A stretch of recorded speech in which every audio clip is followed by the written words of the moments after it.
Buenas tardes a todos. ¿Me pueden escuchar bien? Buenas Sí, tardes.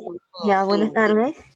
Ya, el día de hoy vamos a empezar con el taller. A nombre de Historia para Maestros le damos la bienvenida al taller titulado Movimientos guerrilleros, Reforma Agraria y el inicio de la violencia 1965-1983. El taller, bueno, la ponencia consta de dos partes. Empezamos con la primera parte de una ponencia magistral y luego continuamos con un taller práctico dirigido a docentes. Previa inscripción. Las preguntas son recibidas a lo largo de la ponencia vía Facebook y el chat de Zoom. Recuerden que deben estar dirigidas hacia mí, o sea, Gabriela.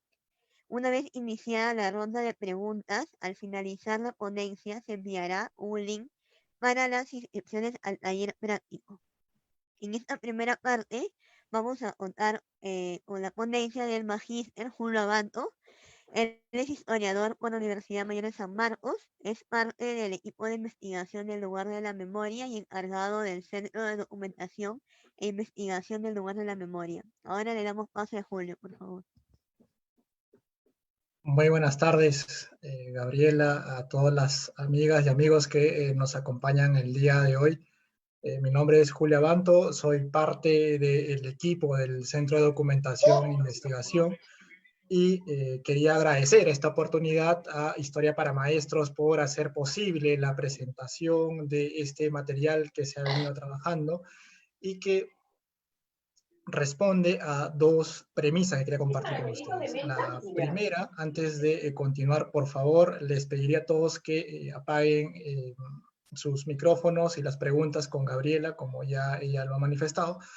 Y volviendo nuevamente a lo que les mencionaba, hay dos premisas necesarias que tenemos que tener en cuenta. La primera es que mediante un balance y un diagnóstico que ha realizado el lugar de la memoria sobre las tesis sustentadas tanto en la Universidad Católica como en la Universidad de San Marcos entre el año 80 y el 2018, hemos podido apreciar que existe un vacío historiográfico acerca de los antecedentes del proceso de violencia que vivió el país durante la década del 80 al año 2000.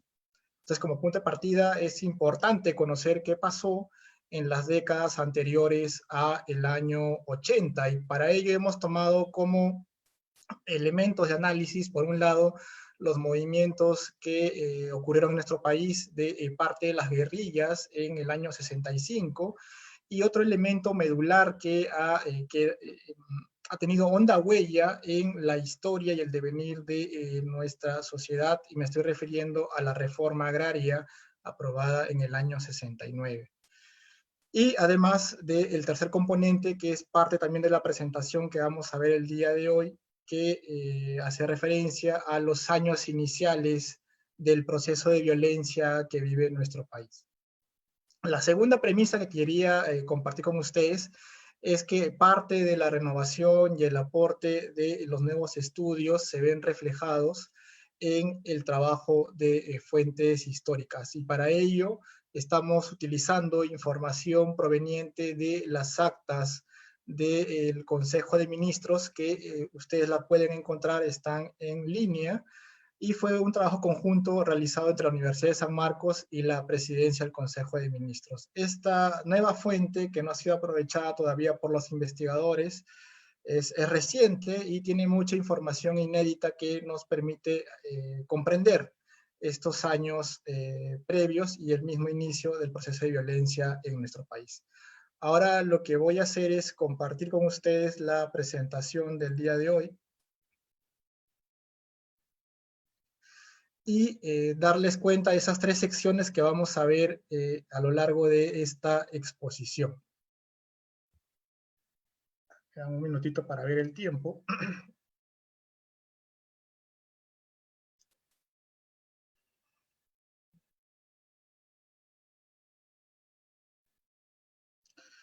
Muy bien, en el caso de estos elementos que vamos a analizar el día de hoy, debemos decir en primer lugar que el lugar de la memoria es un espacio que forma parte del Ministerio de Cultura y aborda los hechos de violencia que vivió nuestro país durante los años 80, al año 2000, desde una entrada de la reflexión y el diálogo. Somos parte de la Dirección General de Museos y somos a la vez un espacio de memoria.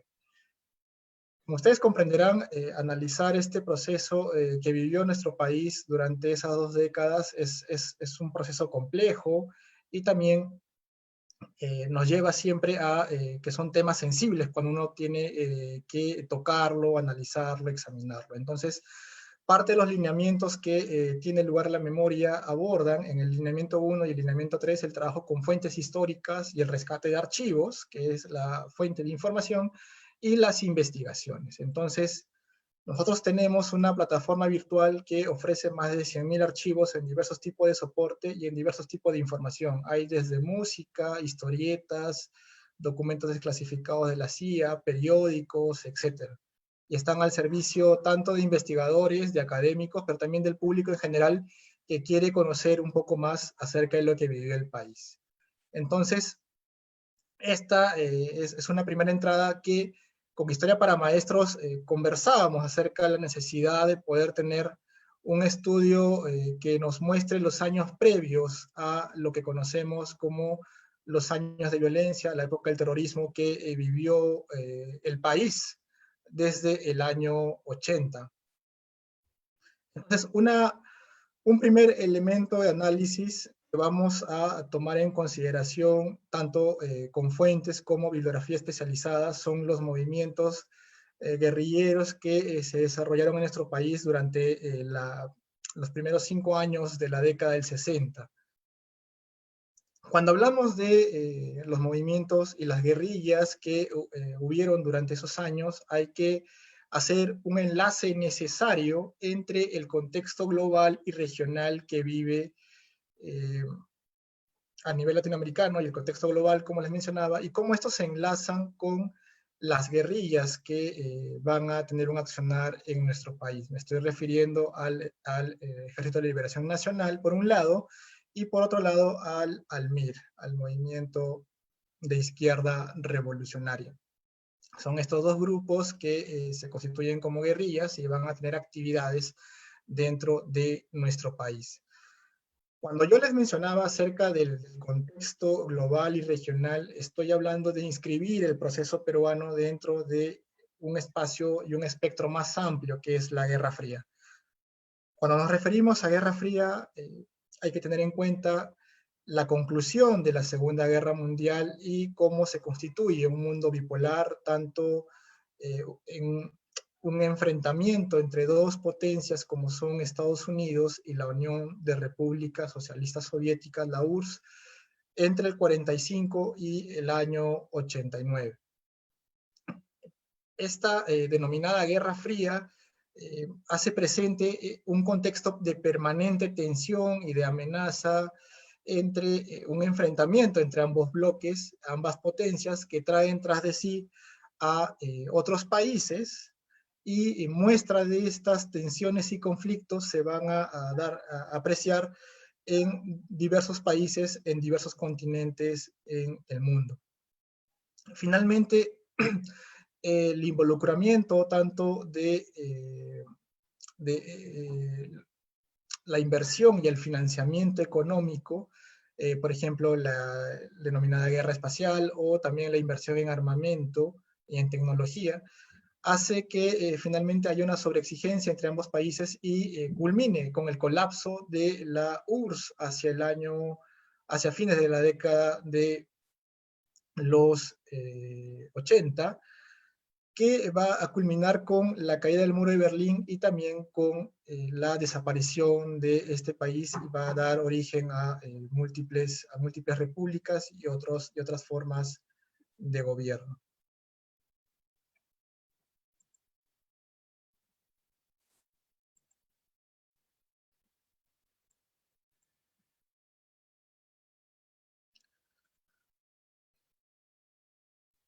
Un momentito, tengo acá un tema con el...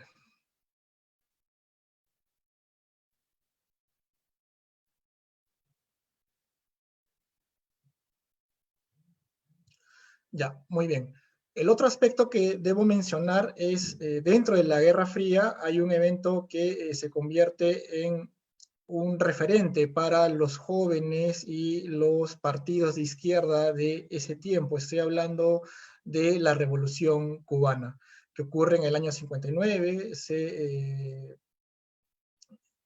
derroca a el gobierno de Fulgencio Batista, y es excepcional en la medida en que la plataforma reivindicativa y la forma como se había alcanzado el poder en este país daba cuenta de una experiencia histórica distinta a la que anteriormente habíamos visto en Latinoamérica. Por esta razón, hay un primer contacto o dos momentos después de que ocurra la Revolución Cubana. Hay un acercamiento con la URSS y hay unas tensiones entre Estados Unidos y Cuba que llegan hasta el límite de lo que se denominó la crisis de los misiles, que nos dejó muy cerca a un nuevo enfrentamiento global. Y a partir de ese momento, lo que hace Cuba es intentar replicar esta experiencia histórica en otros países de Latinoamérica. Es decir, muchos de los jóvenes y militantes de izquierdas parten hacia La Habana a recoger mayor información, buscar entrenamiento, recoger y contrastar lo que se vivía como parte de esta revolución y poderla también reflejar en sus propios países. Entonces, este circuito que se abre entre las experiencias entre La Habana con diversos países de Latinoamérica también van a involucrar al Perú. Y es en este contexto donde se insertan esta experiencia de las guerrillas aquí en nuestro país. Parte de esas experiencias que desarrolló Cuba de promover diversos focos en diversas partes del Cono Sur, tenemos lo que pasó con la campaña que encabezó Ernesto Guevara en Bolivia, que finalmente culminará con su muerte en el año 67. Entonces, este punto es fundamental de reconocer a Cuba como el faro de la revolución que nace en Latinoamérica y que muchos miembros y entre ellos el Perú, ven como un punto que debe ser también reflejado en la conquista del poder, teniendo como referencia el foco revolucionario como parte de la ideología que traía la revolución cubana. Entonces, les mencionaba que las experiencias guerrilleras que tiene el Perú se inscriben en este contexto regional. Y parte de estos grupos que les mencionaba, que se denomina Ejército de Liberación Nacional, que es una de esas primeras muestras de las guerrillas en el país, recogen la experiencia de la Revolución Cubana. Hablamos desde el uso de la lucha armada, el foquismo, y los miembros que pertenecían al ELN eran muchos provenientes del Partido Comunista Peruano. Entonces, desde el 59 hasta el año 65, veamos ese marco temporal tiene este alcance de irradiar en el país la guerrilla, tanto el ELN como el MIR en este caso. Parte del programa que hemos recogido en cuanto al ELN como movimiento guerrillero nos hablaba acerca de la amistad o la unión y fraternidad con los pueblos, la expulsión de monopolios extranjeros, la reforma agraria, que es un elemento importante que va a ser transversal en tanto las guerrillas y lo que vamos a ver dentro de un momento, que es la reforma agraria. Es también un punto de la plataforma de lucha que tiene esta organización, además de propugnar también la soberanía y el gobierno popular. En el año 63, con el financiamiento cubano, llegan hacia Bolivia para que el Partido Comunista Boliviano logre trasladar a estos miembros de la guerrilla, y lo que debió ser un tránsito de horas se convierte en una travesía muy difícil de varios días que en este caso la vanguardia del ELN pasa por Madre de Dios, no obstante son descubiertos y en el repliegue fallece Javier Heró, parte de esa vanguardia que había enviado la guerrilla, y también otros miembros son detenidos por parte de los efectivos de esta región Madre de Dios. Entonces la vanguardia es articulada oficialmente en mayo del 63, es cuando ocurren estos eventos que les menciono, y cuando no tiene no acaba de buena manera, como se había inicialmente pensado, de poder movilizar a la población campesina y poder tener una experiencia similar a lo que pasó en Sierra Maestra en Cuba, en los Andes peruanos. El grupo que no había sido movilizado y que quedó en Bolivia pasó hacia Ayacucho en el año 65. El año 65 es un año importante, fundamental, porque es el año cúspide de las actividades guerrilleras y también de la represión y la contraofensiva por parte del Estado peruano para apagar estos focos guerrilleros en diversas partes del país. En el caso del ELN, se traslada hacia Ayacucho, específicamente a la mar, donde tiene una serie de acciones en esta provincia de Ayacucho. Lo que hemos podido recoger en las actas de la presidencia del Consejo de Ministros es que, en primer lugar, la actividad guerrillera en ese año, cuando ya estamos hablando de qué gobierno, el gobierno del arquitecto Belaúnde, su primer gobierno. Cuando uno revisa esas actas del primer gobierno del arquitecto Belaúnde, va a ver que este tema era un tema permanente. Las sesiones del Consejo de Ministros eran semanales y parte del balance político que se realizaba en estas actas, por eso yo les invitaría que ustedes puedan revisar, porque hay una infinidad de temas, no solamente este que hemos seleccionado, sino otros temas.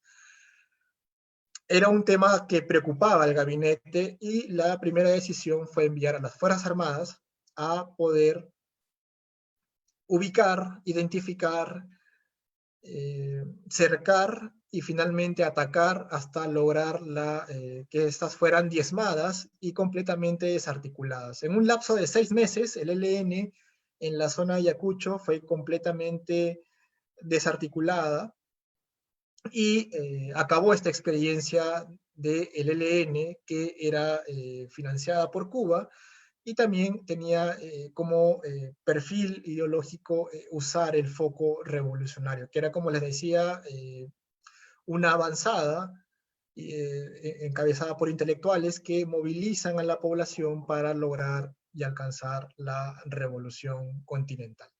Entonces, esta primera experiencia, que es la del ELN, no culmina bien. Ellos mismos hicieron un balance, pueden revisar ustedes el libro de Héctor Béjar sobre el testimonio de su experiencia como parte de esta guerrilla del ELN. Y una de las primeras dificultades es que al internarse tanto en los Andes como en la selva, el financiamiento es un problema medular, es decir, cómo financiar la compra de medicina, alimentos que le den subsistencia a las guerrillas que se están internadas y que realizan actividades militares. Y el motivo principal que fue cómo establecer el diálogo y cómo puede las comunidades campesinas, que son a las que quieren movilizar las guerrillas, puedan comprender este discurso. Eso no funcionó y en vez de abrirse redes, lo que pasó más bien fue acelerar el proceso de aislamiento hasta quedar por las Fuerzas Armadas prácticamente replegadas y desarticuladas. Entonces, esa es una primera lectura de este primer grupo guerrillero que se complementa con la del siguiente, que es el movimiento de izquierda revolucionaria o el MIR. A diferencia de lo que pasó con el ELN, que tiene una matriz proveniente de miembros del Partido Comunista Peruano, en el caso del MIR tiene una matriz distinta, proviene del APRA, de una organización que se ciende del APRA, que se denomina el APRA Rebelde, que recoge más los preceptos de izquierda que inicialmente Allá de la Torre propugnó hacia la década del 20. Y pueden ustedes ver ahí cómo la ideología que reivindicaban iba más hacia el marxismo-leninismo y también también rescataban la teoría del foco revolucionario para poder irradiar y poder llevar tras de sí a las comunidades campesinas en nuestro país. La experiencia de Luis de la Puente Uceda, que es uno de los principales miembros de esta organización, a diferencia, por ejemplo, de los miembros del ELN que pasaron por La Habana por un entrenamiento y también con un apoyo económico, Luis de la Puente Uceda tiene una trayectoria distinta, en el sentido, además de ser formado en el APRA, ser un cuadro partidario, él, además de viajar a Cuba, él hace un recorrido y viajes también a Asia, parte hacia China, parte también a Vietnam y finalmente a Corea del Norte. Es decir, tiene una visión, un bagaje distinto a este otro grupo que hemos visto hace un momento, y eso lo plantea y crea una nueva organización que deja de ser el APRA rebelde a el MIR. Entonces, en esa transición, convierte a este nuevo espacio político y tiene un accionar político que llega a ser hasta mítines en la Plaza San Martín en el año 64, pero hay un momento donde deciden dejar esta vía política y van tomando la vía de la violencia, de la lucha armada. Eso lo hace a partir del 65, pueden ustedes ver ahí parte de la plataforma que reivindicaba tanto el MIR, y lo que rescato dentro de las propuestas es la reforma agraria, que es otro elemento, como les digo, en común entre ambos grupos, que desarrolló en su propuesta ideológica y reivindicativa. Cabe precisar que esta propuesta que ustedes ven, que es del año 65, la hace ya en plena enfrentamiento con fuerzas del Estado. A diferencia del ELN, en el caso del MIR, tiene tres focos distribuidos a nivel nacional, tres frentes, tanto en el norte, en Piura, en Ayabaca, donde no logra entrar en acciones propiamente dichas, son desarticuladas rápidamente, están encabezados por Gonzalo Fernández. En el caso, por ejemplo, del mismo Luis de la Puente Uceda, se traslada a Mesa Pelada, a Cusco, donde después de intentar un acercamiento con Hugo Blanco, donde había parte de sindicatos y también organizaciones campesinas, no logran esta confluencia, y Luis de la Puente desarrolla una experiencia propia que finalmente no logra avanzar fuera, más allá de Cusco. Quien sí logra entablar y tiene una mayor duración de resistencia y sobre todo de acciones contra las Fuerzas Armadas es la columna Tupac Amaru, que estuvo encabezada por Guillermo Lobatón en la zona de Junín, en Satipo, en la provincia de Satipo específicamente. Aquí parte de las actas que ustedes pueden también revisar, y no se preocupen, las diapositivas podemos también compartirlas al final de esta presentación para que ustedes las puedan revisar ya con mayor calma. Pueden ustedes ver que parte de las actas hay una mención específica, explícita, de aniquilar estas fuerzas guerrilleras, tanto del MIR como las del ELN, que tienen, como les digo, ese semestre clave entre junio y diciembre del año 65. Entonces, en el caso, por ejemplo, de la columna que estaba encabezada por De la Puente Uceda en Cusco, hay un enfrentamiento que finalmente va a acabar con el fusilamiento de tanto de la Puente como de otros miembros de la organización.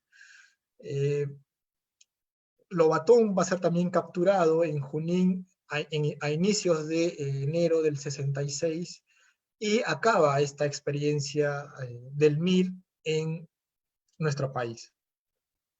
En el balance que ellos realizan hay también una diversidad de explicaciones del por qué no funcionó esta experiencia guerrillera en el país, y es que había desde la influencia de una formación militar que resista, digamos, a todos los rigores que implicaba una campaña, no solamente como una gesta heroica de tomar las armas. Las comunicaciones que habían entre cada frente, el de Piura, el de Junín, el de Cusco, tener zonas seguras dentro de cada frente, que finalmente son completamente doblegados por las fuerzas armadas. Y creo que lo medular, más que estas explicaciones, es la respuesta de la población, de las comunidades campesinas tanto con el ELN como el MIR, que es una de las primeras explicaciones del por qué no funcionó esta experiencia con respecto a cómo recogía estos nuevos discursos y sobre todo la forma de hacer política de estas guerrillas con respecto a nuestra realidad nacional. Es decir, si hubo o no una adecuada lectura de lo que pasaba en el país y si era el momento o no de encabezar un movimiento revolucionario, que era lo que propugnaban tanto el ELN como el MIR, y lo que la práctica o la experiencia mostró que no hubo una sintonía entre esta experiencia guerrillera y la realidad peruana. Entonces, este primer elemento que hemos visto, que es la importancia de la reforma, las guerrillas, van de la mano también con el segundo elemento que vamos a ver, que es la reforma agraria. La reforma agraria normalmente se comprende como la repartición de tierras. Sin embargo, es un proceso más complejo. Hay múltiples balances que se han realizado y debemos tener en cuenta que cuando hablamos de reforma agraria, hablamos en realidad de un proceso tanto de concentración de tierras, adjudicación de estas a los socios, y viene un tercer elemento que es la implementación de modelos cooperativos, y finalmente, cómo estas, vamos a ver dentro de un momento, son completamente desarticulados por los diversos gobiernos que pasan alrededor de General Velasco, que es quien finalmente aprueba esta reforma agraria. Ustedes pueden ver ahí los dispositivos legales, el año 69.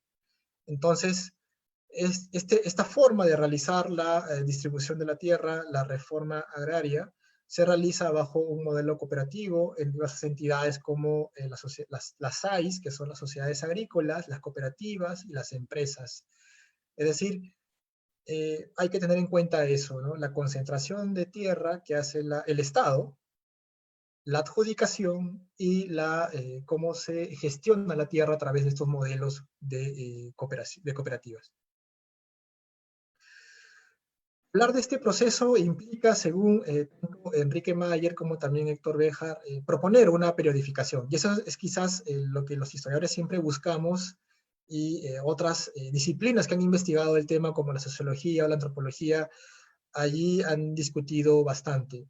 De hecho, no hay una periodificación oficial. Esta es una propuesta que quería compartirla con ustedes, y es la siguiente. Es decir, hay un periodo de un camino que se va construyendo hasta finalmente aprobar la reforma, desde el 50 hasta el 69, con Juan Velasco Alvarado, y un periodo que vamos a ver que marca el desmantelamiento de estas, que es el periodo de lo que se denomina como una contrarreforma.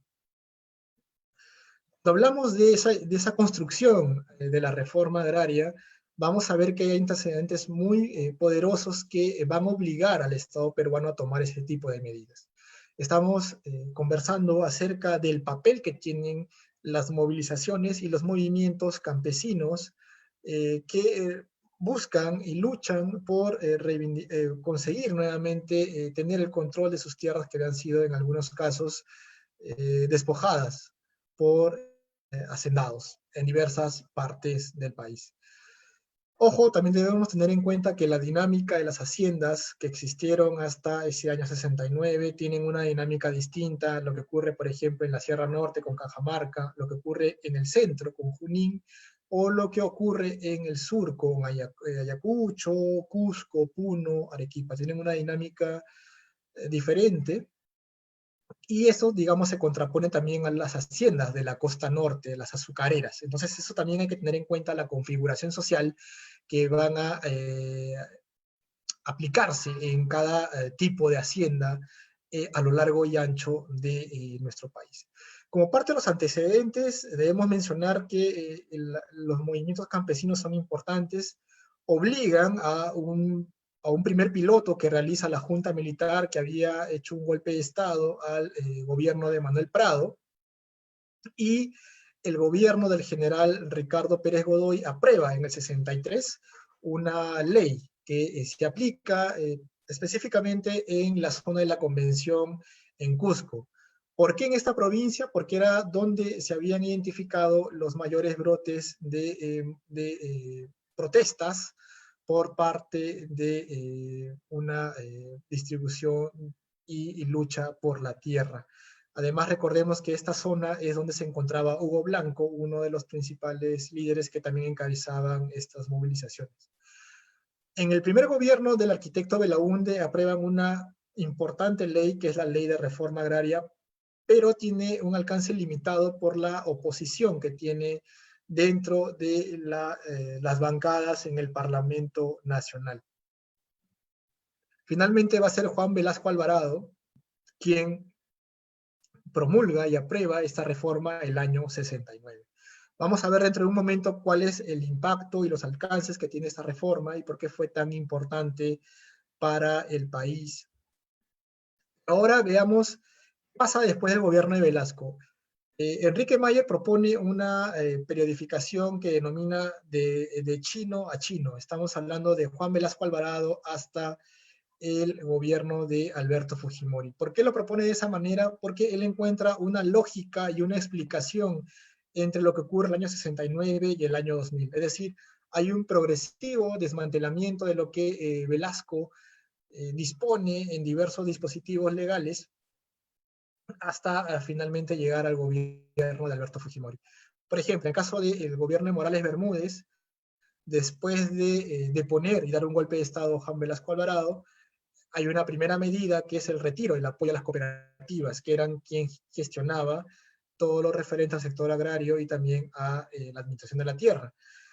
Luego, cuando ocurre el segundo gobierno de Belaúnde, a pesar de que, digamos, entraba en oposición a un gobierno que había suspendido diversos derechos fundamentales, como es el gobierno militar, no deroga la ley de reforma agraria, pero sí le pone un coto y un límite a las tierras que van a ser expropiadas. En el caso de Alan García, él también da una norma acerca de las comunidades campesinas y también hay un eje que habla de la administración de la tierra.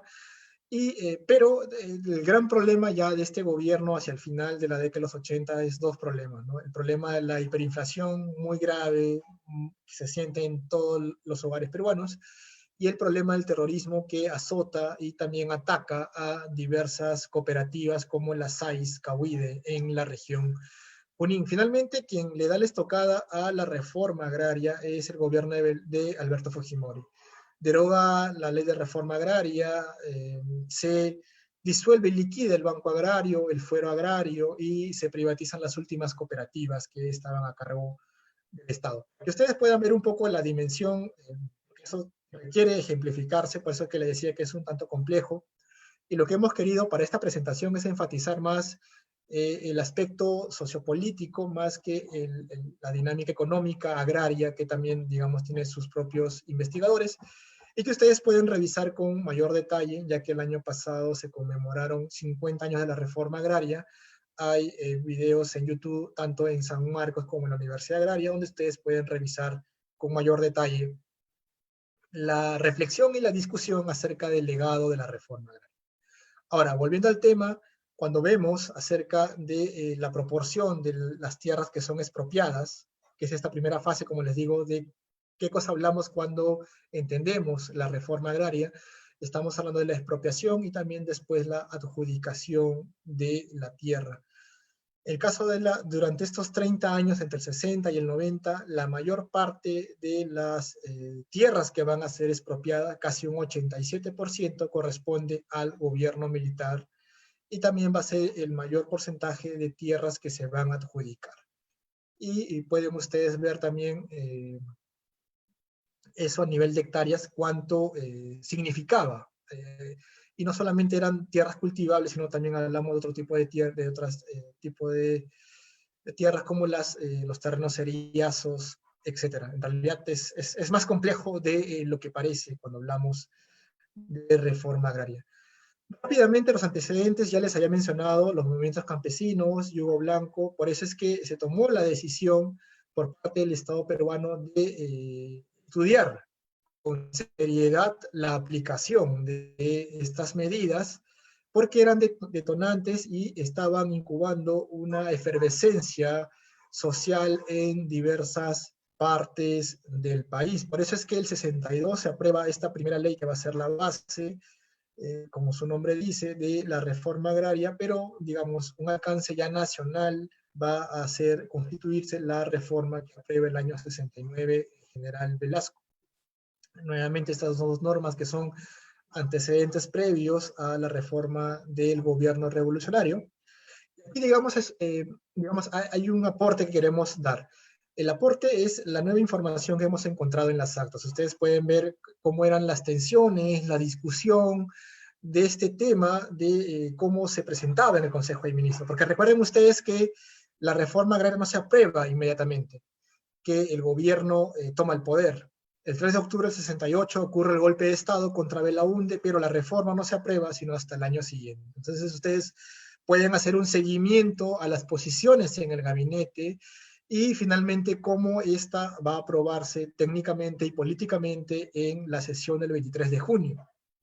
Ahora bien, lo que quiero resaltar es en el marco de qué fue aprobada esta nueva ley de reforma agraria. En Ayacucho ocurría una importante movilización y protesta, en Huanta específicamente, a favor de la gratuidad de la enseñanza.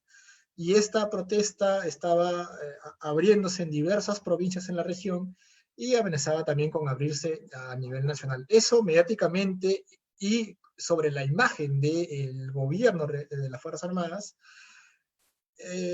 tomó la decisión de tomar un golpe de mano y aprobar en ese mismo contexto la reforma agraria. Y está acompañada, y ustedes lo pueden revisar en los diversos videos, como por ejemplo el documental La Revolución en la Tierra y otros videos de la Biblioteca Nacional en YouTube, donde el discurso de Juan Velasco es muy potente cuando menciona que al campesino el patrón ya no comerá más de su pobreza.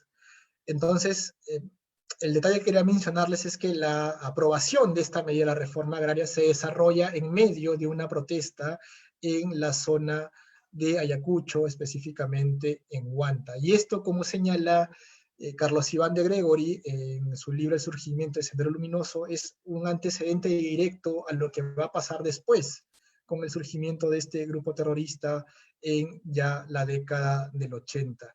Es decir, fue parte de ese espectro de diversas organizaciones que impulsaron estas protestas, ya estaba el germen de Sendero Luminoso para esos años. ¿Por qué es importante la reforma agraria? La reforma agraria ha quedado impregnada en la memoria y hay mucha discusión sobre ello, sobre los aspectos favorables. También ustedes seguramente han escuchado las discusiones en público, posiciones en contra. Es que ha quedado grabado en la memoria colectiva la potencia que tuvo la aprobación de esta medida y de parte de un gobierno nacionalista, como otra medida, por ejemplo, que fue la expropiación y nacionalización en la zona de Piura de las instalaciones de la IPC, de la International Petroleum Company. Entonces, estas medidas calaron hondo y si ustedes conversan con personas que vivieron directamente estos tiempos, van a poder recoger que son esos dos puntos medulares que siempre se traen a la memoria o recuerdo de ese momento. Lo otro importante es que esta medida de lo que fue la reforma agraria fue una medida sui generis en un país tercermundista, porque recordemos que el gobierno de Juan Velasco Alvarado se autotitulaba como un gobierno revolucionario de la Fuerza Armada. No era capitalista, ni era comunista, y en medio de esas tensiones de aquellos tiempos de la Guerra Fría, la reforma agraria era una medida que había esperado por muchos años y era una medida única en su género. Por cierto, el Perú era una de las últimas que venía aplicando. Por ejemplo, si uno recuerda la reforma agraria en Bolivia, eso databa desde la década del 50. Entonces, cada país en Latinoamérica iba aprobando la cuestión agraria o el problema de la tierra, y en el caso del Perú particularmente eso ocurre en el año 69. Entonces, esta medida de la reforma agraria también se inscribe en una serie de disposiciones que va a adoptar el gobierno de Velasco, que le dan un protagonismo al Estado como actor, porque no solamente va a tener un papel central en la reforma agraria, sino también en otros temas, como por ejemplo la administración económica del petróleo, la minería, el transporte. Vemos que a partir de este año se crean múltiples empresas del Estado, como por ejemplo Petroperú, Enapu Perú, Entel Perú, Pesca Perú. En realidad, el Estado está presente en una diversidad de actividades económicas a nivel nacional. Y el impacto de la reforma agraria tuvo una diferente repercusión, tanto en la costa, en la sierra y en la selva, que vamos a ver dentro de un momento. Pero cuando hablamos de las innovaciones que traía la reforma, era lo que les mencionaba hace un momento, que muchos sectores de la población que habían estado excluidos de las altas decisiones que tomaba el Estado y los gobiernos, se ven ahora involucrados en diversas organizaciones que el gobierno de Velasco empieza a aperturar, proyectos y también organizaciones.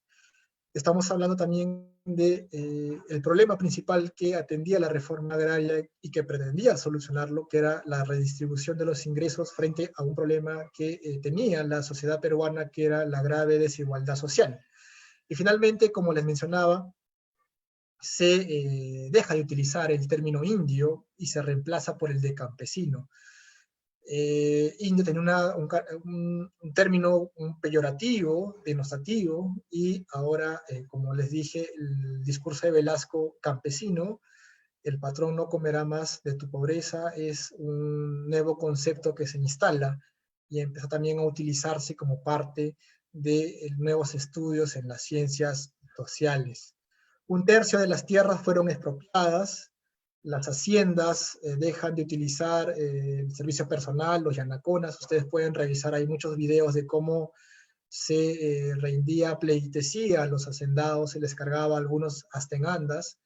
Y eso, como les digo, variaba según también la región, digamos, y mostraba también las relaciones sociales que había entre la población que era parte de las haciendas y los terratenientes, gamonales o hacendados. Fue una reforma agraria pacífica.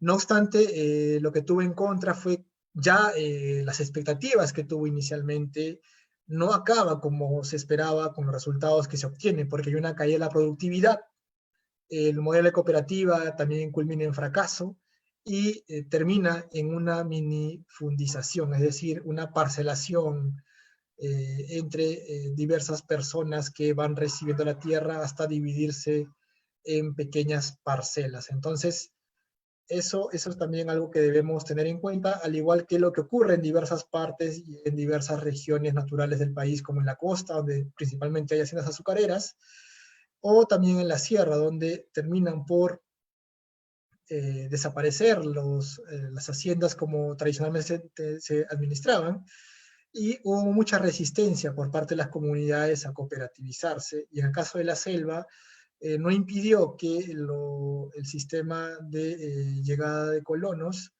entrara en pugna y en tensiones con las comunidades nativas que defendían su territorio.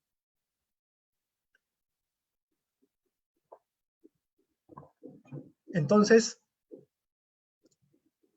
finalmente debemos mencionar con respecto a la reforma agraria que hubo un alto, fue una reforma muy esperada. No obstante, en la ejecución y en la implementación se fue desdibujando hasta finalmente ver cómo las empresas que tenían a cargo la gestión de las cooperativas y otras acabaron finalmente por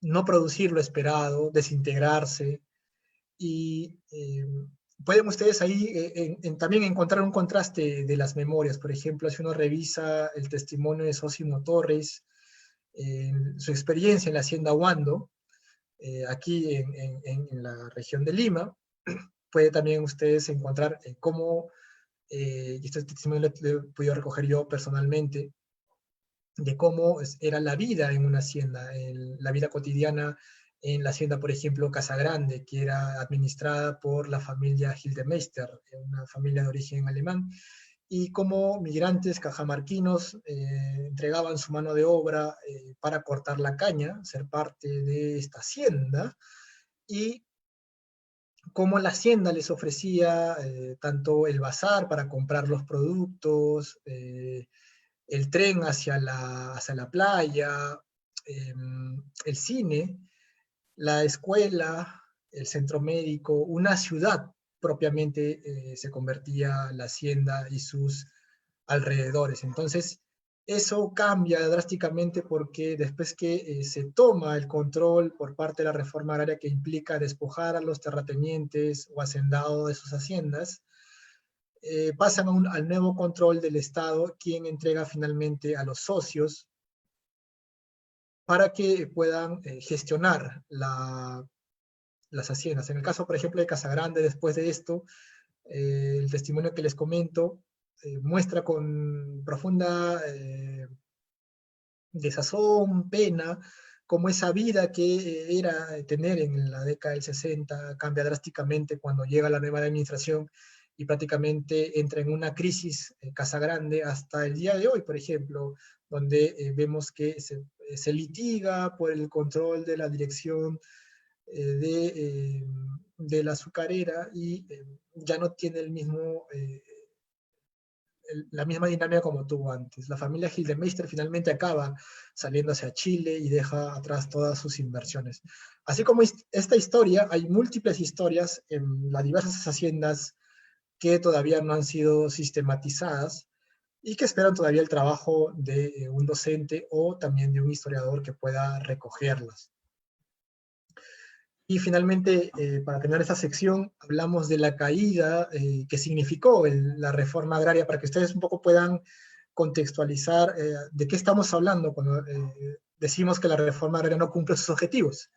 Habla de una caída en la producción agrícola, y la pregunta que les dejo ahí abierta es si aún seguimos hablando o tiene alguna importancia el tema en la agenda nacional de la reforma agraria, el problema de la tierra, o es que, por ejemplo, ¿cómo explicamos las olas migratorias provenientes principalmente de la zona rural, donde se desarrolla el agro y donde hacen falta muchos servicios, la presencia del Estado que obliga a las personas a dejar sus lugares de origen hacia las principales ciudades? Este último tópico hablamos acerca del inicio del proceso de violencia que vivió el país. Vamos a tomar tres elementos de análisis dentro de este subcapítulo, que es, en primer lugar, las movilizaciones sociales que ocurren al final del gobierno militar de Morales Bermúdez. El otro punto es la transición hacia la democracia de un gobierno militar que había suspendido diversos derechos, y el inicio propiamente de la violencia a raíz de estos dos grupos terroristas, tanto Sendero Luminoso como también el MRTA. Entonces, es importante que tengamos en cuenta porque hay una lógica en la articulación de estos hechos que nos permiten comprender cómo se fueron desarrollando y finalmente cómo van a envolver al Perú en, lamentablemente, una gran pérdida de vidas y también un costo tanto económico como social muy alto y muy grande para todo el país. Entonces, cuando hablo acerca de las movilizaciones, esta reforma agraria y otras reformas que emprende Velasco, tanto la educativa, la industrial, etcétera, fracasan en su implementación. Es depuesto Velasco y asume Morales Bermúdez. No obstante, hay una movilización y una respuesta ciudadana a cómo administraba el país Morales Bermúdez, que finalmente va a acabar en una movilización que hace pensar seriamente al régimen, el régimen militar, de pensar en una transición democrática y devolver el poder a los civiles. Esto finalmente se concreta hacia finales de la década del 70, bajo la figura de una asamblea constituyente para tener elecciones libres en el año 80. El 5 de octubre de 77 se convoca una asamblea constituyente cuya meta principal es aprobar una nueva constitución que refleje las relaciones sociales que se vivían en nuestro país durante esos años. Esta constitución estuvo vigente hasta el año 92, cuando fue suspendida por el gobierno de Alberto Fujimori, y se aprueba al año siguiente la Constitución del año 93 por el Congreso Constituyente Democrático, y es la que está vigente hasta el día de hoy. Entonces, ¿por qué es importante, además de promover una participación de los partidos políticos, esa asamblea constituyente? Permite a la izquierda participar oficialmente en elecciones. No había podido hacerlo antes. Ahora había un debate dentro de la izquierda de convertirse en una alternativa electoral, como lo va a hacer finalmente después del 80 con Izquierda Unida, o tomar la vía de la violencia, la lucha armada, como lo hacen estos dos grupos terroristas, como Sendero Luminoso y también el MRTA. Esta asamblea, además de aprobar esta Carta Magna, tiene un elemento que es lo que hemos el legado de esta Constitución, que permite el voto universal para todas las ciudadanas y ciudadanos peruanos en nuestro país. Es decir, el derecho a elegir y ser elegido se legitima en esta Constitución. Hoy quizá lo vemos como algo normal, ir a votar por la alcaldía, por el Congreso, por la presidencia. Sin embargo, ya no habría ninguna discriminación por género, origen étnico, y sobre todo si uno sabía leer y escribir. Ya no hay esa diferenciación y todos pueden participar. Y por eso es que el antecedente más remoto de esta participación universal de la población peruana en elecciones es esta Constitución y esta Asamblea en el año 79. Eso es que es importantísimo. El año 80 ocurren estas elecciones que tienen como ganadora Belaúnde Terry. Es un segundo gobierno, hay una confianza que le entrega la población porque hay mucha expectativa de desarrollo del país. Hay una nueva Carta Magna, estamos dejando un gobierno militar y hay un gobierno que empieza nuevamente a construir el camino hacia el desarrollo del país. Esto es también fundamental tener en cuenta, porque no solamente es que haya elecciones, es la restitución del sistema democrático en nuestro país. Y esto va de la mano con la elección de los parlamentarios, los congresistas, a través de la participación política de los partidos. Y la expectativa era que este Estado democrático permitiese un progreso y desarrollo del país durante esos años. Entonces, mientras tenemos esa coyuntura general, ese contexto previo de desarrollo, de retorno a la democracia, vemos que en contraposición y en contraste aparece un grupo terrorista denominado Sendero Luminoso. Y el antecedente que hemos encontrado con las fuentes que les menciono nos dan cuenta de dos cosas. En el año 78 ya había una primera mención de Sendero Luminoso en las actas de la PCM. ¿Qué quiere decir esto? Que el gobierno militar ya sabía de la existencia de este grupo subversivo que tiene un accionar en Ayacucho inicialmente. Veamos rápidamente qué dice la cita. La cita habla de participación de una facción en el SUTEP de un grupo denominado Sendero Luminoso. Abimael Guzmán va a ser detenido en varias ocasiones, pero digamos historiográficamente la pregunta para los investigadores era si el gobierno militar, por ejemplo, ya sabía acerca de las acciones que hacía Sendero Luminoso en diversas partes del país, o es que fue un fenómeno completamente nuevo que el arquitecto Belaúnde tiene que enfrentar.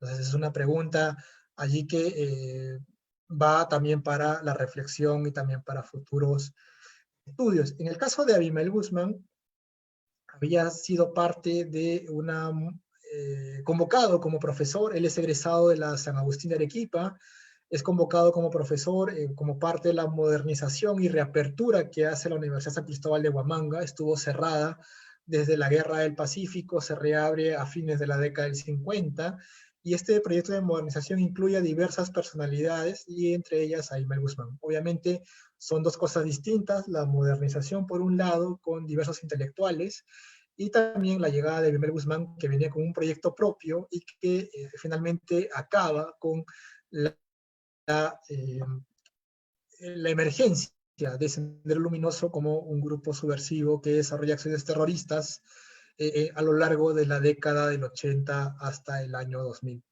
¿Qué es lo importante que debemos también recordar? Es que hizo 2 viajes a China. Yo les mencionaba que durante la década del 60, como referente para muchos miembros de izquierda, tanto radical como legal, era tanto La Habana, pero también China. De hecho, Luis de la Puente había viajado hacia China, pero también Abimael Guzmán. Abimael Guzmán había viajado en el 65, entre enero y diciembre, y deben recordar ustedes que en diciembre de ese año, tanto el ELN como el MIR habían sido abatidos por las Fuerzas Armadas. Retorna a Lima en el 68, se reintegra nuevamente a la San Cristóbal de Huamanga y en el 80 reaparece declarando la denominada inicio de la lucha armada que emprende Sendero Luminoso contra la sociedad peruana y también contra el Estado peruano. Esto inicia en Chuschi. Por eso les digo que lo que ocurre en esta comunidad no es casual, tiene un alto efecto simbólico porque cuando uno ve la destrucción del material electoral en esta comunidad es la oposición, la condena que hace Sendero Luminoso a la democracia peruana que volvía nuevamente a nuestro país. Ahora bien, hay otros eventos como por ejemplo el ataque contra la Municipalidad de San Martín de Porres que ocurre un mes después de Chuchi, es decir, de mayo, en junio, ocurre un ataque con explosivos en esta municipalidad que muestra la presencia de Sendero Luminoso en Lima. Muchos quizás pensamos que Sendero Luminoso llega a Lima con Tarata, un evento muy lamentable que acaba con muchas vidas en el distrito de Miraflores en el año 92, pero en realidad Sendero Luminoso tenía presencia en la capital desde hace muchos años atrás. Lo que debo también mencionar es que parte de esa visión del proyecto totalitario de Sendero Luminoso era liquidar esas viejas imágenes, como ellos denominaban, como por ejemplo la de General Velasco. Su tumba también va a ser dinamitada, como ustedes pueden ver en la fotografía. Entonces, hay un segundo grupo subversivo que es el MRTA, y el MRTA es una confluencia de una coalición de diversas organizaciones de izquierda también, que recogen la herencia de lo que fue los grupos guerrilleros del 65. Por eso es que hay una conexión allí directa entre lo que fue el MIR con esta confluencia de 7 organizaciones que se reúnen en el 80, el 82 y empiezan a tener actividades hacia el 84 como parte del MRTA. ¿Qué quiero decir? Que tanto Sendero Luminoso como el MRTA tienen matrices y antecedentes completamente distintos, tanto ideológicamente como políticamente, y eso, digamos, cuando veamos ya sus acciones subversivas y terroristas a lo largo de estas décadas, hay que también tener en cuenta de dónde están recogiendo sus concepciones y sus proyectos políticos. La mirada que voy a realizar ya en esta última parte, antes de finalizar, es dar una mirada a la respuesta que realiza el gobierno a través de las actas del Consejo de Ministros. Es decir, cómo la clase política y el gobierno va entendiendo este nuevo fenómeno social que es el terrorismo en nuestro país, un fenómeno completamente nuevo, un actor no convencional para el cual no estaba preparado ni la sociedad ni el Estado peruano, que es la subversión en estos 2 grupos terroristas, nuevamente como lo menciono, tanto Sendero Luminoso como el MRTA. La primera mención, por ejemplo, de Sendero Luminoso es el 31 de octubre del año 80, cuando teníamos ya como ministro del Interior a José María de la Jara, que era parte del gabinete de Belaúnde. Esto es algo importante, es decir, cuando se empieza a mencionar a Sendero Luminoso durante el gobierno de Belaúnde, porque recordemos que en mayo Lo de Chuschi ocurre durante el gobierno militar. Belaúnde asume el poder el 28 de julio del año 80. Entonces, es otra mirada y otro análisis que realizan ellos. Por ejemplo, ellos calificaban a Sendero Luminoso en ese momento, en octubre del 80, como un grupo de extrema izquierda y ya se denominaba como terrorista, es decir, por el uso de esas acciones que provocaban el pánico y el terror en la población. Las zozobras, principalmente, como una herramienta y un arma de Sendero Luminoso. Parte de estas acciones de sabotaje que realiza Sendero Luminoso en diciembre de ese mismo año es algo que va a acompañar a la capital y en las diversas ciudades del país, que son los ataques de Sendero contra las hidroeléctricas y también contra las torres que proveen de energía eléctrica a las ciudades. Estamos hablando de los famosos apagones, es decir, que condenaron a la ciudad a vivir a oscuras, condenaron a la ciudad a vivir entre velas y apagones, y eso es lo que justamente Sendero Luminoso promovía, el miedo, el terror, a través de la destrucción de las hidroeléctricas y los canales de transmisión. Entonces eso ya lo tenía claro Sendero Luminoso cuando realizaba sus acciones terroristas a lo largo de esos años. Cuando vemos las actas del gobierno, de este segundo gobierno del arquitecto Belaúnde, vemos que hay el 81, hay gran parte de registro de la discusión del gabinete sobre un tema también muy importante que va a centrar la atención el Consejo de Ministros. Estamos hablando de un evento internacional, de un conflicto con el Ecuador, un conflicto internacional que no acabó, digamos, en una guerra prolongada, pero sí en diversos encuentros por el control del denominado falso Paquilla en territorio peruano. Entonces, llegó hasta movilizar, como ustedes ven en la fotografía, el nuevo presidente en la zona de conflicto, pero es algo importante que debemos remarcar, estas tensiones que hubieron estos primeros años sobre el falso Paquilla con Ecuador, hace que la mirada del Estado esté más pensando en este conflicto militar y también la amenaza que dejaba atrás de, digamos, los militares que habían dejado recientemente el poder, nuevamente se les empoderaba para dirigir esta, esta defensa del territorio nacional por parte del gobierno de Belaúnde. Es decir, esa mutua desconfianza entre un gobierno civil que ha vuelto al poder y los militares que acabaron dejándolo.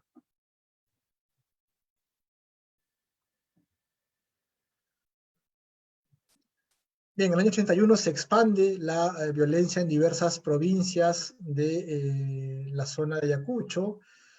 El presidente se traslada hacia la zona de emergencia en Vilcashuamán, pero para ese momento el control era básicamente de las fuerzas policiales. Recuerden que no había una Policía Nacional del Perú como la conocemos, sino habían tres instituciones, la Guardia Civil, Republicana y la Policía de Investigaciones, y no se abastecían para todo lo que significaba el desborde de la violencia que Sendero Luminoso iba desarrollando entre el 80, 81 y 82. Y es por eso que van a aumentar el número de atentados, no solamente ya contra guarniciones y comisarías, sino también contra instituciones como por ejemplo la Municipalidad de Vilcashuamán, que va a ser destruida por parte de miembros de Sendero Luminoso. Algo que también debo destacar dentro de las actas es que el arquitecto Belaúnde se oponía a que se declarase el estado de emergencia y a que ingresen las Fuerzas Armadas durante los años iniciales del proceso de violencia. Es decir, porque eso implicaba también, como ustedes comprenderán, como vemos hoy con la pandemia, una suspensión de algunos derechos fundamentales como el derecho a la reunión, al libre tránsito. Entonces no era tan sencillo declarar el ingreso de las Fuerzas Armadas y era una decisión, digamos, que le tomó mucho tiempo al gabinete tomar esa medida. Pueden ver ustedes ahí los primeros efectivos policiales que pierden lamentablemente la vida por estas acciones terroristas a lo largo de la región Ayacucho, como por ejemplo en Tambo, en La Mar, donde se atacan en diversas oportunidades múltiples puestos policiales. El año 82 deja el gabinete ministerial el ministro de la Jara y asume un militar, un general procedente de la FAP, José Gagliardi, que ya había acompañado a Belaúnde durante su primer gobierno también como ministro. Durante la gestión de Gagliardi, digamos ya una visión más militar, ya no tan civil como la que tenía de la Jara, allí la importancia era desde exactamente qué cosa era el Sendero Luminoso y qué significaba esta violencia que se expandía rápidamente en la zona de Ayacucho. Entonces, eso exigía un análisis que no se tenía para ese momento, como hoy quizás ya 40 años después vamos a raíz de las investigaciones viendo todo el fenómeno y toda la complejidad que eso representa. Y la decisión finalmente de decidir el ingreso de las Fuerzas Armadas va a ocurrir tras el ataque a la cárcel principal de Huamanga, donde acaban fugando muchos presos de Sendero Luminoso. Pero hasta el último momento, como ustedes pueden ver en la lámina, el arquitecto no, digamos, porque, digamos, habría que ver también las decisiones y la implicancia de esta decisión de postergar hasta, digamos, cuando se hizo más difícil de manejar, decidir el ingreso de las Fuerzas Armadas, que finalmente ocurre hacia diciembre del año 83. Este año, y hasta acá llega el análisis de esta presentación, ocurre en enero la muerte, lamentable también, de los periodistas de Churajay y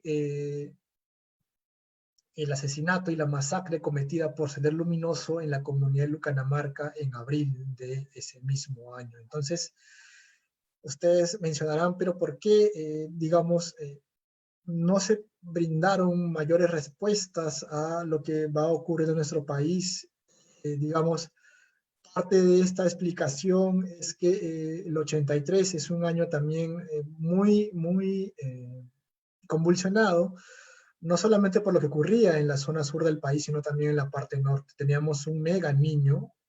Ustedes recordarán que el 2017 hubo un niño costero, pero el año 83 hubo un niño tan devastador que azotó diversas regiones de la costa norte, significó 2.000 millones de dólares en pérdidas, más de 100.000 hectáreas de cultivo también que se fueron afectadas, destrucción de infraestructura en carreteras, puentes, etc. Entonces, ese año fue muy complicado para el país y en realidad habría que poder poner en todas las variables que nos permitan comprender por qué se tomó tal decisión gubernamental en tal o cual momento de esta primera fase que fue de la historia. Después del ingreso a las Fuerzas Armadas hacia adelante, eso ya es parte de otra historia.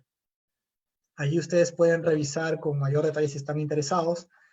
Hatun Wiyakui, que es el libro de una versión sintetizada del informe final de la Comisión de la Verdad y Reconciliación. Pueden también ustedes revisar la investigación realizada por la Comisión de Historia del Ejército Peruano en el libro En Honor a la Verdad.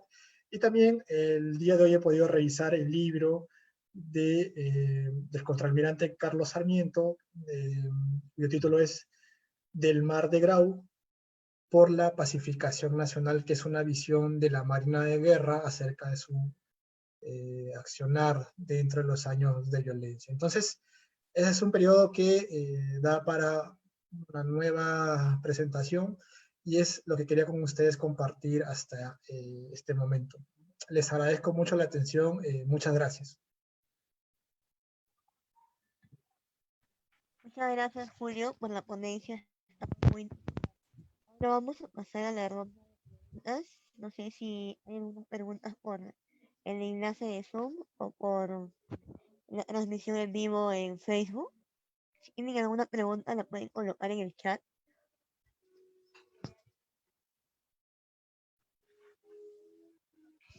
Ya tenemos una primera pregunta. Me mencionan en qué contexto será el uso de napalm por parte del segundo gobierno de Belaúnde? ¿En qué contexto será el uso de napalm por parte del segundo gobierno de Belaúnde? Bien, bueno, particularmente el tema que nos convoca son estos dos objetos que estamos hoy presentando acerca de las guerrillas y también el tema referido a la reforma agraria.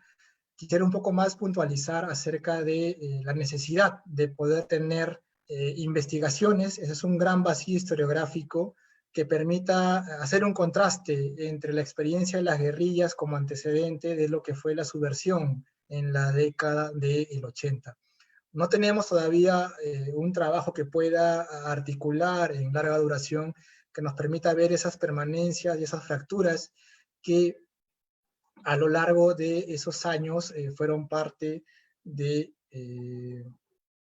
lo que vivió el país en contextos completamente distintos, lo que pasó en el 60 con lo que pasó en la década del 80. De hecho, hay algunos elementos que son fundamentales, que tienen, digamos, en común, como es, por ejemplo, el caso de las experiencias del 65, recoge mucho de la experiencia cubana, recogen también, intentan acercarse a la población, pero este discurso no funciona. Y un poco la lección que tenemos para ese momento es que las guerrillas no habían tenido una lectura adecuada a la realidad peruana. Por eso es que la propuesta que ellos manejan fracasa finalmente. Y la respuesta tiene como base finalmente a las comunidades campesinas, que son las que, digamos, no tienen esa capacidad política y de diálogo con las guerrillas, con las comunidades campesinas. Y en el caso ya de los 80, recordemos que uno de los actores principales del repliegue y finalmente la derrota de Sendero Luminoso son las rondas campesinas. Entonces, las rondas campesinas no han sido muy visibilizadas, pero han tenido un papel protagónico, como les digo, finalmente tanto del repliegue como, y también requieren una historia por parte de estas organizaciones sociales. Hay un trabajo de Ponciano del Pino que pueden ustedes revisar, pero hacen falta mayores trabajos sobre estas organizaciones sociales organizadas en rondas campesinas, comités de autodefensa, pero muestran que, digamos, los proyectos políticos, si no dialogan con la población hacia la que va dirigida, y lo otro es el uso de la violencia, en realidad no tiene esa receptividad o ese resultado que los ideólogos o los teóricos, los líderes de estos grupos subversivos piensan finalmente que van a tener como resultado. Ya tenemos varias preguntas aquí. La segunda sería, durante los 70, como los partidos políticos de Acción Popular, el APRA y el PPC sobrevivieron, y cómo recogen las reformas políticas de Velasco para la Constitución del 79. Durante los 70, cómo los políticos de Acción Popular, APRA, Partido Popular Cristiano, sobrevivieron, y cómo recogen las reformas políticas de Velasco para la Constitución del 79. Sí, gracias por la pregunta, Gabriela. De hecho, hay una transición muy importante, como mencionaba, hacia la década 79. Hay un agotamiento del modelo militar. El gobierno revolucionario, como se titulaba, iba culminando en medio de grandes protestas. Como le digo, el 77 hubo una de tal magnitud que acabó finalmente por desistir por parte de los militares de continuar en el poder y devolverlo a los civiles a través de la Asamblea Constituyente. Esta asamblea fue la oportunidad para que nuevamente los partidos políticos participasen en las elecciones que se van a desarrollar en el 78. Y, por ejemplo, en esta no participa Acción Popular. Participan sí otros partidos, muchos partidos también de izquierda, y uno de los puntos que les mencionaba es que dentro de la izquierda peruana hay un intenso debate acerca de participar o no en estas elecciones. Un grupo consideraba y deseaba constituirse en una alternativa política, como lo va a ser más adelante Alfonso Barrantes como líder de esta coalición de partidos de izquierda en Izquierda Unida, pero otros, como por ejemplo Sendero Luminoso o el MRTA, tomaron el camino de la violencia, el camino de la lucha armada, que es lo que finalmente van a desarrollar a lo largo de los años 80 en adelante. Entonces, ese debate, por ejemplo, en el caso del investigador Iván Hinojosa, dentro de ese espectro de grupos de izquierda, Sendero Luminoso era el hermano más pobre, es decir, no tenía ese alcance, esa cobertura que, digamos, va a contrastar con lo que finalmente va a ocurrir años después de volver al país en una serie de dificultades que van a tener mucha influencia tanto a nivel económico, social y político. Y después de eso hay un sistema de partidos políticos que se ven habilitados con la nueva constitución, el PPC, Acción Popular, Izquierda Unida, el Partido Aprista Peruano. Y este sistema de partidos funciona hasta el año 92, cuando viene Alberto Fujimori, ocurre un golpe de Estado, un autogolpe, y cambia el escenario político con otros actores. Los partidos políticos más bien a partir del 92 quedan muy debilitados, y eso se puede ver en los patrones de votación en las elecciones del 95 y del año 2000. Muchas gracias. Hay varias preguntas más. Voy a agrupar las más pequeñas en dos para poder avanzar. Había un temor por la revolución sandinista en el Perú. Había un temor por la revolución sandinista en el Perú. Y otra pregunta es, ¿tuvo Sendero Luminoso o el MRTA relación con otras guerrillas latinoamericanas? ¿Tuvo Sendero Luminoso o el MRTA relación con otras guerrillas latinoamericanas? Gracias, Gabriela. En el caso de... Disculpe, la primera pregunta, ¿me puedes repetir, por favor? A ver, un momento, voy a buscarles. Hay bastantes. Ya. ¿Había temor por la revolución sandinista en el Perú? Ok, gracias, Gabriela.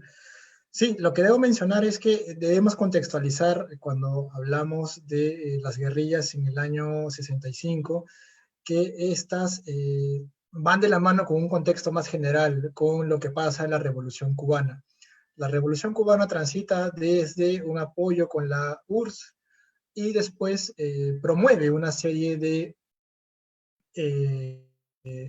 movimientos que tratan también de alcanzar el poder con el apoyo en entrenamiento, capacitación y financiamiento desde Cuba. Y parte de esas actividades se replican en el Perú. Muchos tienen como referente, como les decía, a La Habana y su revolución en Sierra Maestra, y parte de ellos es tanto el ELN como el MIR. En el caso de Nicaragua, estamos hablando ya de mucho más adelante, ya para el 79, y gran parte de los experimentos de apoyo cubano no tienen mayor resultado positivo, a excepción justamente de lo que pasa en Nicaragua y lo que pasa frente a la dictadura de los Somoza. Esa es, digamos, otra historia y otra fase que ocurre en el 79, lo que yo les he hablado de la Revolución Cubana y lo que pasa con el ELN y el MIR ocurre en el 65, entonces son momentos distintos. Y esto me permite articular la segunda pregunta. Yo no homologaría guerrillas con lo que fueron las organizaciones terroristas, tanto Sendero Luminoso como el MRTA. Particularmente pienso que son dos fenómenos que ocurren en determinado contexto, y eso hay que sopesarlo para poder conocer justamente el alcance, la motivación y la explicación de los hechos que van a conllevar el desarrollo de los eventos que van a desencadenar tanto por un lado las guerrillas del MIR como el ELN, como lo que hace Sendero Luminoso y el MRTA. obviamente como grupos terroristas establecen comunicaciones con otras organizaciones que tienen el mismo accionar, pero sí pondría de manifiesto que son fenómenos que tienen que ser analizados a la luz del contexto, y eso va a encontrar, como les digo, esas diferencias y puntos en común. Por eso lo que yo les mencionaba es que hace falta estudio, y eso lamentablemente es un vacío desde los estudios de memoria y violencia. No tenemos aún un trabajo que nos permita ver en larga duración si es que hay algún tipo de articulación entre lo que es la guerrilla y lo que fue el fenómeno de violencia que emerge a partir del el año 80. Y finalmente lo que quiero mencionarles es que lo que yo les he hablado hace un momento de las guerrillas y cómo tienen esta matriz que proviene de tanto el MIR del APRA inicialmente, y en el caso del ELN del Partido Comunista, y tienen a Cuba como parte de esa identidad ideológica. Hay otro camino que va tomando también el Partido Comunista peruano, que tiene tensiones entre la línea que sigue directamente a la URSS, digamos, a la línea soviética, y a un nuevo actor que aparecía, que es China. Por eso es que China se convierte también en ese mismo escenario, en esos años, en un referente. Tanto La Habana como China se convierten en centros que abren una serie de circuitos para los jóvenes latinoamericanos y también para militantes de izquierda que ven en estos dos países elementos que pueden replicar en sus respectivos países con el motivo de buscar una transformación social. Pero como ustedes han podido ver, no todos tienen ese resultado que finalmente buscan. Ya, ahora pasamos a la siguiente pregunta. Mencionan, para entender históricamente al Sendero Luminoso, ¿en qué proceso histórico pondría mayor acento? Por ejemplo, en la historia del Partido Comunista, la historia del Magisterio SUTEP, etc. Gracias por la pregunta. En realidad, como yo les he mencionado, solamente les he tomado algunas variables de estos 20 años que anteceden a lo que fue el inicio de la violencia. Como bien señala la pregunta, hay otras variables que uno puede tomar, desde la misma fragmentación y atomización, que como señala Carlos Iván de Gregory, en el caso de Sendero Luminoso, durante el 70, su meta fue buscar esa autonomía y decidir tomar este camino de la violencia y de la lucha armada. Otros elementos que uno puede analizar, y creo que todavía está ahí a disposición de ustedes, es cómo la clase política expresada en, por ejemplo, las actas del Consejo de Ministros van analizando la violencia que va apareciendo. Por ejemplo, hay muy pocos trabajos que permiten articular el conocimiento de las fuerzas, del gobierno de las Fuerzas Armadas con respecto a lo que va a ocurrir con Belaúnde. Muchos pensaban, por ejemplo, que Belaúnde recién se enteraba, o sea, que no había antecedentes de estudio o de aparición en registros oficiales de Sendero Luminoso a ese nivel de alta política, que es el Consejo de Ministros. Es decir, ya había un antecedente, como ustedes han podido ver en el 78, de acciones de Sendero Luminoso en el SUTEP. Obviamente no es que sea todo el SUTEP, pero era una facción que se había identificado por la forma de plantear sus acciones, su discurso, etcétera, ya había sido identificada. Ahora, otro elemento que ustedes pueden analizar es el papel de la región Ayacucho durante esos años, el papel de la San Cristóbal de Huamanga. Allí, por ejemplo, sería importante analizar las actas de los consejos universitarios, la asamblea universitaria, el consejo de facultad, que permita ver la posición de las autoridades, los decanos o también los estudiantes. Eso, por ejemplo, es, si tuviéramos esa facilidad en cuanto a las fuentes, sería interesante. Lo otro también que queda como tema pendiente es el papel de los militares post-gobierno militar, es decir, post-Morales Bermúdez.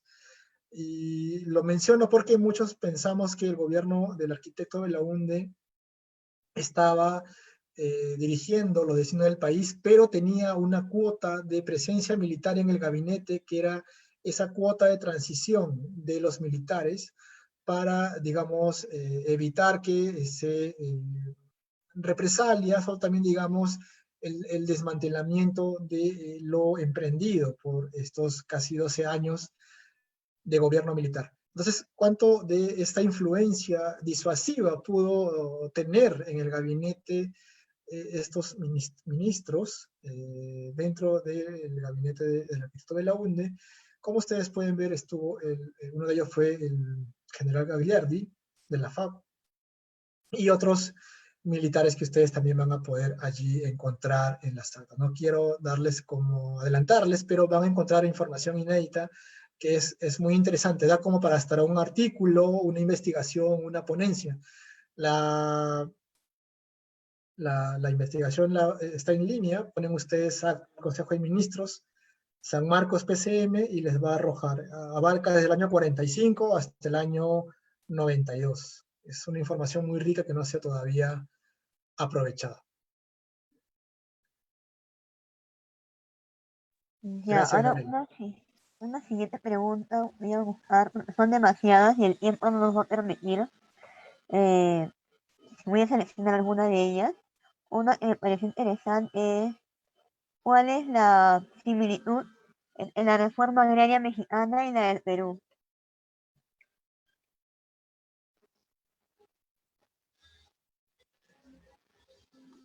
Julio, tu audio está apagado. Bueno, son realidades distintas. Yo me voy a ceñir básicamente a la realidad que hemos tenido, sobre la cual todavía hay múltiples debates si tuvo un resultado positivo, si no. En realidad creo que, como les digo, hay que contrapesar los resultados de esta reforma, la reivindicación y la participación de muchos sectores que estuvieron segregados a lo largo de la historia, la disminución del papel como actor social de los hacendados y terratenientes. Hoy, por ejemplo, eso ya como actor social no se ve, no hay. Lo que sí me parece, digamos, me llama la atención es qué tanto estamos hablando del problema de la tierra y la reforma hoy en día. Es decir, 50 años, medio siglo de la reforma agraria que aprobó el gobierno de Velasco. Y digamos, si uno ve, no hay, o no veo mucho yo esa discusión en la agenda nacional.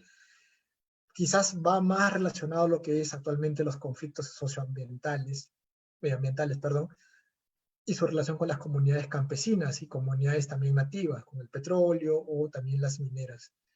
Eso obviamente tiene otra situación, otro escenario, pero sí me deja mucho pensando cuán presente está en las investigaciones recientes y también en la problematización y reflexiones de lo que nos deja hacia el futuro la reforma agraria. Es más, si uno ve el tema de las azucareras, va a encontrar que ese problema es todavía, va a escuchar de cuando en cuando problemas en azucareras, tanto en La Libertad como en Lambayeque, donde digamos están las principales azucareras y como estas también fueron las principales en ser expropiadas por parte de Velasco. Entonces creo que el reto ha sido cómo poder poner de forma didáctica porque hay vasta información sobre la reforma agraria, como les digo, desde términos técnicos, términos políticos, términos sociales, pero sí pienso que es un hito histórico que marca un antes y después la historia del Perú, y eso también ustedes lo pueden revisar en el documental La Revolución y la Tierra, que nos da una visión, un panorama más amplio de lo que realmente significó para el país la implementación de esta reforma y cómo no necesariamente tuvo una aplicación o un resultado homogéneo en la costa, sierra y selva.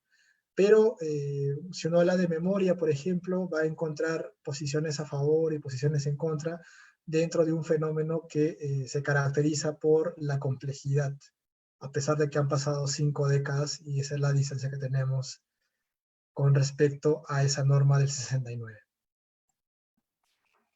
Ahora vamos a pasar a la última pregunta. Muchas gracias a todos por sus preguntas, pero por motivos de tiempo vamos a ajustarnos.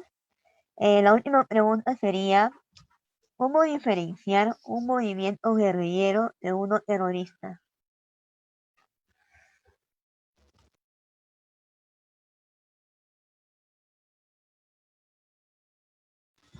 Julio, tu audio está apagado. Disculpa.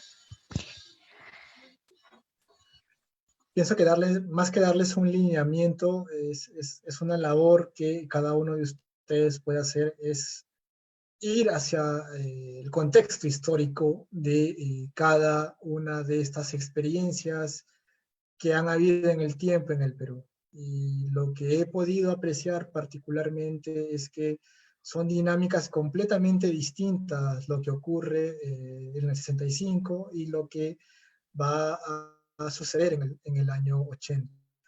De hecho, la CBR señala Sendero Luminoso como el principal perpetrador de las lamentables pérdidas de vida a lo largo de estos 20 años y una comisión de violación de derechos humanos. Entonces, si uno, por ejemplo, además de la CBR, también contempla la información que nos proporciona el Consejo de Reparaciones y el Registro Único de Víctimas, va a encontrar que entre personas fallecidas y desaparecidas hablamos de 33.000 personas a lo largo y ancho del país. Entonces, el balance de cuánto le costó al Perú social, políticamente y económicamente es una de las formas de cómo poder responder a esta pregunta. Entonces, en principio son experiencias completamente distintas que responden también a coyunturas globales y regionales también diferentes. Y sobre esa base, cada uno debe tomar una visión más general que le permita focalizar tanto lo que fue Sendero Luminoso y el MRTA por un lado, como el MIR y el ELN por otro lado. Uno en el 65 y otro entre el 80 al año 2000. Bueno, buenas tardes a todos. Damos por culminada la sesión del día de hoy. Agradecemos a Julio por ayudarnos en este taller, en esta ponencia. Ahora lo que procedería es se les brindó un link para que puedan inscribirse al taller que va a proseguir. Entonces, a los registrados se les va a enviar por correo el enlace para que se puedan conectar. Y agradecemos su ponencia, Julio, y a todos los invitados que han podido estar atentos y a los que han preguntado también mediante Facebook y por el enlace de Zoom. Muchas gracias, Gabriela, y a Historia para Maestros por la oportunidad. Y bueno, nos encontramos en otra ocasión. Muchas gracias, muy buenas tardes con todas y todos. Les estamos enviando el link del taller a los que se han registrado. Gracias a todos por su participación.